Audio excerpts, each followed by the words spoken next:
আজ সকাল 11টার কিছু পরে কলকাতা বিমানবন্দরে পৌঁছন কেন্দ্রীয় স্বরাষ্ট্রমন্ত্রী।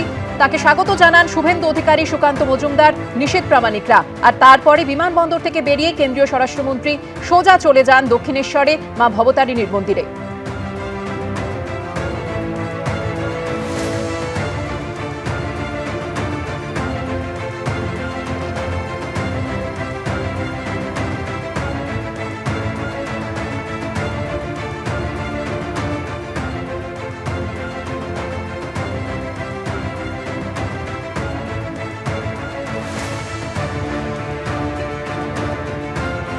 আরো একবার চলে যাব আমাদের প্রতিনিধি শিবাশিস মৌলিকের কাছে। শিবাশিস, দেখো, বলতে গেলে কিন্তু এই যে বিপুল জয়, বঙ্গ বিজেপির যে বিপুল জয়, সেই জয়ের পর প্রথমবার অমিত শাহ এলেন পশ্চিমবঙ্গে। এর আগে এই জয়ের অন্যতম কারিগর হিসেবে তিনি কিন্তু বিধানসভা ভোটের শেষ দিনের প্রচার পর্যন্ত পশ্চিমবঙ্গে ছিলেন। এবং যে ছবি আমরা দেখেছিলাম, 15 দিন টানা 15 দিন তিনি পশ্চিমবঙ্গে থাকার কথা বলেছিলেন। একেবারেই কিন্তু দেখা গেছিল নিরবচ্ছিন্নভাবে তিনি এই যে ভোটের সময়, অসমের বিধানসভা ভোটের পর অর্থাৎ 9 এপ্রিলের পর তিনি পশ্চিমবঙ্গের একেবারে সরাসরি দায়িত্ব নেন এবং পশ্চিমবঙ্গের 2 দফার ভোটের বিভিন্ন প্রচারে সেখানে কিন্তু অমিত শাহকে দেখা গিয়েছিল। 39টি সাংগঠনিক জেলায় তিনি 28টি জনসভা এবং 11টি রোড শো করেছেন। এই যে সামগ্রিকভাবে অমিত শাহের উপস্থিতি এবং অমিত শাহের উপস্থিতিতে তার যে কার্যত নেতৃত্বে যে নির্বাচন হয়, সেই নির্বাচনে সেখানে কিন্তু দেখা গিয়েছিল প্রধানমন্ত্রী নরেন্দ্র মোদী তিনি যেমন প্রচারের মুখ ছিলেন, তেমনি সংখ্যার নিরিখে কিন্তু কেন্দ্রীয় নেতৃত্বের মধ্যে সর্বোচ্চ যিনি প্রচারের ছিলেন বা প্রচারমূলক কর্মসূচিতে অংশ নিয়েছেন তিনি কেন্দ্রীয় স্বরাষ্ট্রমন্ত্রী অমিত শাহ।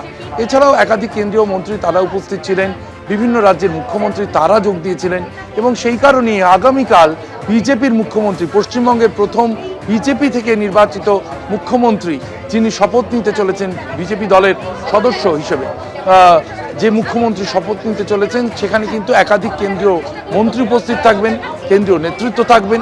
অমিত শাহ বেরিয়ে এলেন মন্দির থেকে, আমরা দেখতে পাচ্ছি অমিত শাহ তিনি সিঁড়ি দিয়ে নেমে আসছেন। শুভেন্দু অধিকারী রয়েছেন, শ্রমিক ভট্টাচার্য রয়েছেন, দক্ষিণেশ্বর মন্দিরের যে কর্তৃপক্ষ তারা উপস্থিত রয়েছেন। তারা বার্তা তারা আলোচনা করছেন, সেই ছবি আমরা দেখতে পাচ্ছি। একেবারে কিন্তু আশীর্বাদ নিয়ে এগিয়ে যাচ্ছে নিশীথ প্রামাণিক উপস্থিত রয়েছেন, সেই ছবি দেখা যাচ্ছে।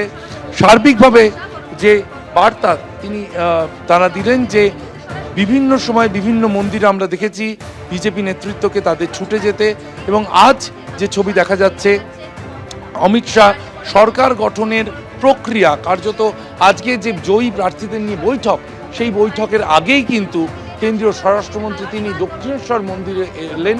এই দক্ষিণেশ্বর মন্দির বাঙালির কাছে আবেগ, এবং সেই বাঙালির আবেগ দক্ষিণেশ্বর মন্দিরে এসে আশীর্বাদ নিয়ে তিনি পশ্চিমবঙ্গের সরকার গঠনের যে প্রক্রিয়া, সেই প্রক্রিয়া শুরু করতে চলেছেন। নভোটেলে একাধিক নেতৃত্বের সাথে তার বৈঠক রয়েছে বিশ্ববাংলা কনভেনশন সেন্টারে, সেখানে জয়ী প্রার্থীদের সঙ্গে আলোচনা হবে। তারা সেখানে সিদ্ধান্ত নেওয়ার কথা যে সরকারের নেতৃত্বে কে বা কারা থাকবেন। কেন বলছি কারা? কারণ বিজেপি শাসিত একাধিক রাজ্যে আমরা দেখেছি উপমুখ্যমন্ত্রী থাকেন একজন বা দুজন।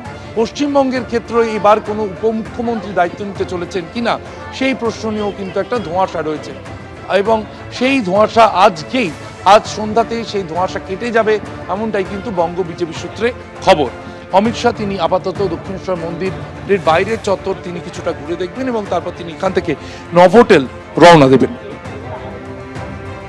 সেই ছবি আমরা দেখলাম। ধন্যবাদ শিবাশিস।